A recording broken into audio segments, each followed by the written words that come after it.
for him. But let me address some of the issues that we raised here. So that you said frontline countries did minimal. Minimal. And I want to say, when you have 600,000 people who died in frontline states, 100,000 of them died in Mozambique, majority of them then died in Angola, and then the others died in Zimbabwe, Botswana, and so forth. That is not minimal. When a nation like Zimbabwe decides to say, right, we know what we are fighting, we will support the ANC and MK, and it's not true that they refused to transit MK stuff. Thabo Mbeki says it, not me. They continued to transit stuff for MK with our military trucks, with our military equipment, to the extent that in 1986, there was a bombing in Musina. And Margaret Thatcher wrote to Robert Mugabe, challenging him. Could you are assisting when at the ANC to bomb and to have bombing raids in South Africa, yet you said you were not going to support them militarily. And Mugabe told her, you are mad. You're going to ask me about a bombing just because it killed seven white people.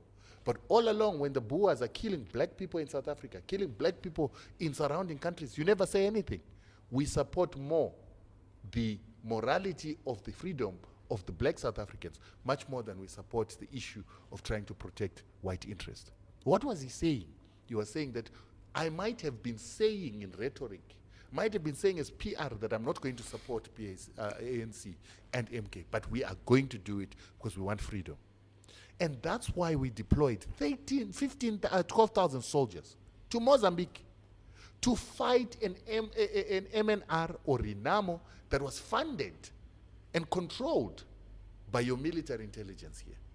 When we went to Gorongosa and we fought what is called the Battle of Casa Banana, we found bodies of white commanders there, white commandos, white soldiers from South Africa.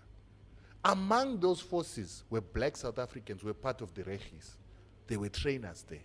Some of them were actually part and parcel of that fighting. In Renamo were Zimbabweans as well. Why would Zimbabwe fight such a war of deploying 12,000 soldiers for a period of 7 years, if that's a minimal sacrifice? And remember that this was a sacrifice of sending our soldiers after they had destroyed our planes. We had to replace those planes. And to replace those planes cost us over $1 billion then, which in today's terms is over $3 billion. To deploy those soldiers, we're spending over $100 million every single day that we were in Congo. We were in Mozambique. For South Africa. Now remember, that's money that could have been used to build schools. That's money that could have been used to build roads. That's money that could have been used to advance the infrastructure of Zimbabwe. And while we were fighting that war, Anglo-America was in Zimbabwe, sabotaging the economy. Barlow was in Zimbabwe, sabotaging the economy.